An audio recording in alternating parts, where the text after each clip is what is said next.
வணக்கம் Subiksha TV channel நேர்களே, நான் உங்கள் அன்பான சயின்டிபிக் வேதிக் அஸ்ட்ராலஜர் அஸ்ட்ரோ ரஞ்சித் பேசுகிறேன். நல்லது நினைப்போம், நல்லதே நடக்கும். இந்த வீடியோவில் நம்ம என்ன பார்க்க போறோம்னா, மேஷ ராசிக்காரருக்கு ஜூலை 2026 எத்தகைய ஒரு மாதமாக, பலாபலன்கள் நிறைந்த ஒரு மாதமாக இருக்க போகுதுங்கிறது சயின்டிபிக் வேதிக் அஸ்ட்ராலஜி முறையில் துல்லியமான முறையில் பரிகாரங்கள், மூட நம்பிக்கைகள் அதுக்குள்ளெல்லாம் போகாமல் மிகைப்படுத்தாமல் உள்ளது உள்ளவாறு ஒரு கிரகம் ராசிக்கு இந்தந்த இடத்துல இருக்கும் பொழுது எது மாதிரி ஒரு தாக்கத்தை கொடுக்க போறாருங்கிறது மேஷ ராசிக்காரர்களுக்கு ஜூலை மாதம் எப்படி பிறக்க போகுது, எப்படி அந்த 30-31 நாட்கள் இருக்க போகுதுங்கிறது துல்லியமாக பார்க்க போறோம். இப்ப பாருங்க, மேஷராசியோட அதிபதியாகிய செவ்வாயே ரிஷபத்துல மாதம் முழுக்க 2ஆம் இடத்துல இருக்கார். ஸோ சுக்கிரனோட வீட்டில் இருக்கக்கூடிய செவ்வாய் ஓரளவுக்கு ஒளி பொருந்திய ஒரு செவ்வாயாக, அஃப்ளிக்ஷன் இல்லாமல், பிரச்சனைகள் இல்லாமல் இருக்கிற மாதிரி இருந்தாலும் சனியின் பார்வை 3ஆம் பார்வை பெறுகிறாருங்கிறத மறந்துடக்கூடாது. ஆனாலும் குருவால் பார்க்கப்பட்ட சனியாக இருக்கிறதுனால பெரிய தொல்லைகள் கிடையாது. இந்த 3ஆம் பார்வையாக இருக்கக்கூடிய சனி என்ன கொடுக்குன்னா, கொஞ்சம் வேலை பளு, ஸ்ட்ரெஸ் கொடுப்பார். பட் இருந்தாலும் எல்லா விஷயம் ஓரளவுக்கு நல்லா தான் நடக்கும். 4ஆம் இடத்துல குரு இருக்கிறது வேலை தொழில் விஷயத்துல அருமையான ஒரு அமைப்பை கொடுக்கக்கூடிய அமைப்பு இருக்குது. ஏன்னா அந்த குரு பயிற்சி ஆனது, ஜூலை மாதம் ஆனது அற்புதமான பயிற்சி மேஷராசிக்காரர்களுக்கு.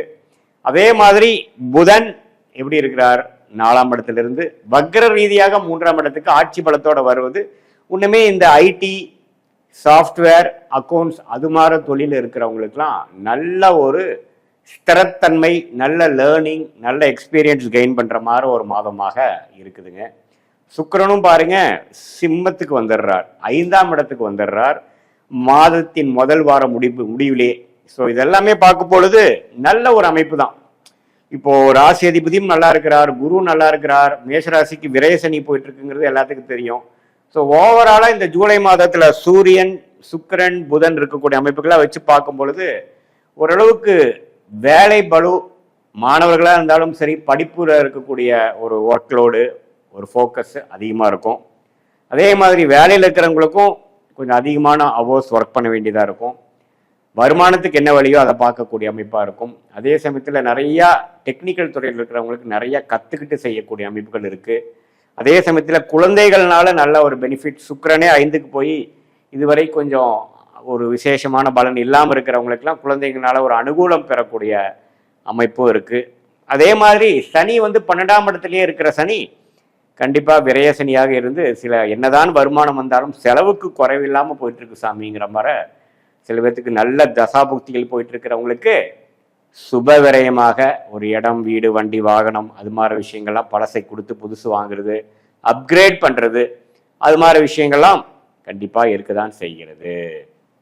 ஸோ ஓவராலாக குரு, சனி, ராகு, கேது. ராகு பாருங்க 11ஆம் இடத்துல இருக்கிறார், கேது 5ஆம் இடத்துல இருக்கிறார். ஸோ இதுவும் பார்த்தீங்கன்னா ஒரு லாபத்தை கொடுக்கக்கூடிய அமைப்பு.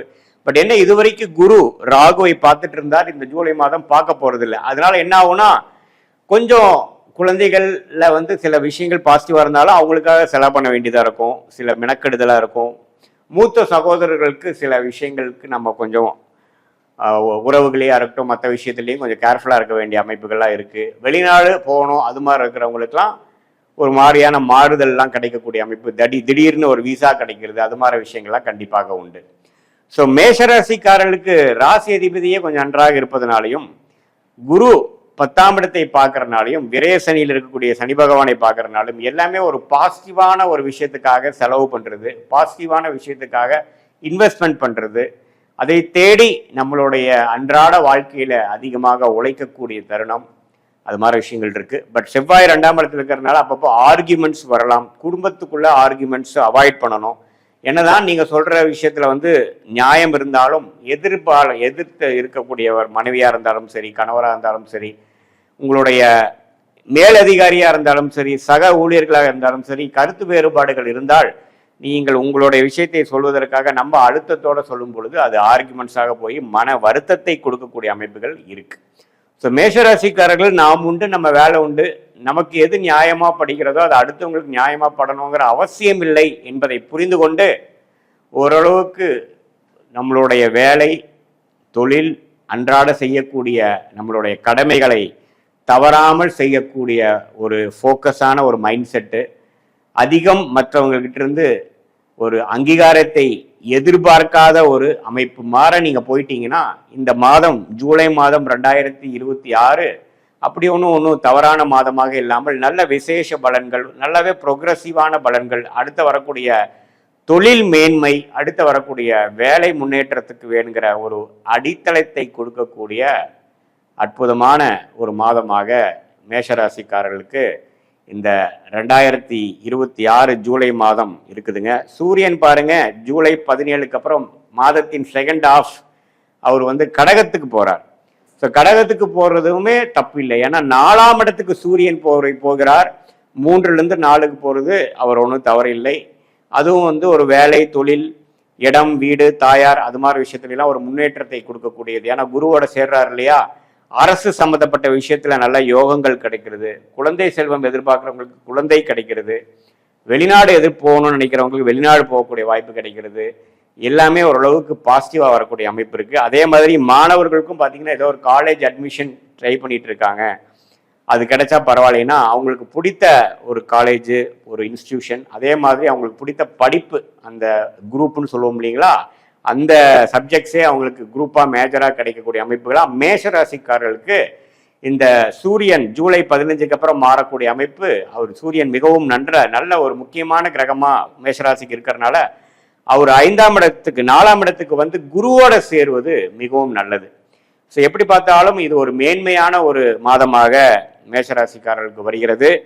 இது ஒரு பொதுவான பலனே தவிர உங்களுடைய ஜென்ம ஜாதகத்துல நீங்க எந்த தேதி, எந்த நேரம், எந்த ஊர்ல பிறந்தீங்கிறத கொடுத்தீங்கன்னா ஒரு அப்பாயின்மெண்ட்ல நம்ம என்ன பேசலாம் அப்படின்னா, நீங்க என்ன மாதிரி தசாபுக்திகள் உங்களுக்கு போய் கொண்டிருக்கிறது, என்ன ராசி, நீங்க ராசி மேஷராசியா இருந்தாலும் என்ன நட்சத்திரத்துல பிறந்தீங்க, அஸ்வினியா அல்லது பரணியா, கிருத்திகையா அப்படிங்கறத பார்த்து, அதே சமயத்தில் என்ன லக்னத்துல பிறந்தீங்க, லக்னாதிபதி எப்படி இருக்கு, மற்ற கிரகங்களா எப்படி இருக்கு, என்ன தசாபுக்திகள் போய் கொண்டிருக்கிறது அப்படிங்கிறலாம் வைத்து இப்ப நம்ம பேசின இந்த பயிற்சி பலனையும் சேர்த்து வைத்து பார்க்கும் பொழுது சயின்டிபிக் வேதிக் அஸ்ட்ராலஜி முறையில துல்லியமான முறையில் அடுத்து வரக்கூடிய மாதங்கள் எப்படி இருக்கு, எது மாதிரி விஷயங்கள் உங்களுக்கு எந்த திசையில நம்ம வாழ்க்கை திரும்புது, அடுத்து வரக்கூடிய ஷார்ட் டேர்ம் எப்படி, அடுத்து வரக்கூடிய லாங் டேர்ம் எப்படி, நம்மளுடைய கர்மா என்ன சொல்லுது, எது மாதிரி தொழில் நமக்கு நல்லதா இருக்கும், எந்த நேரத்தில் எது மாதிரி முடிவுகளை நம்ம எடுத்தா நல்ல பலன் கிடைக்கும், எந்த நேரம் வரைக்கும் பொறுமையாக இருக்கணும், எந்த நேரத்தில் நமக்கு அதிகமான ஒரு யோக பலன் கொடுக்கக்கூடிய வாய்ப்புகள் அதிகமாக இருக்கிறது, நம்மளுடைய லக்கி ஃபீல்டு என்ன, ஹையர் ஸ்டடீஸ் எது நமக்கு உகந்ததாக இருக்கிறது, நமக்கு வெளிநாடா உள்நாடா, பிரைவேட் செக்டாரா கவர்மெண்ட் செக்டாரா, எது மாதிரி விஷயத்துல போகலாம் அப்படிங்கிறதெல்லாம் வாழ்க்கைக்கு தேவையான எல்லா விஷயங்களையும் சயின்டிபிக் வேதிக் அஸ்ட்ராலஜி முறையில எந்த விதத்தையும் மிகைப்படுத்தாமல் ஒரு கிரகமும் இது மாதிரி உங்க ஜாதகத்துல டிகிரி அடிப்படையில் இருக்கிறத நுணுக்கமாக அறிந்து நம்மளுடைய 18 வருஷ அனுபவத்தையும் எடுத்து பார்த்து சயின்டிபிக் வேதிக் அஸ்ட்ராலஜி முறையில நம்ம சொல்லும் பொழுது தீர்க்கமான முடிவை உங்களால கண்டிப்பா எடுத்து வாழ்க்கையில் நீங்கள் எளிதில் வெற்றி பெற முடியும் என்று சொல்ல விரும்புகிறேன். மீண்டும் மற்றொரு காணொளியில் சந்திப்போம். நன்றி, வணக்கம்.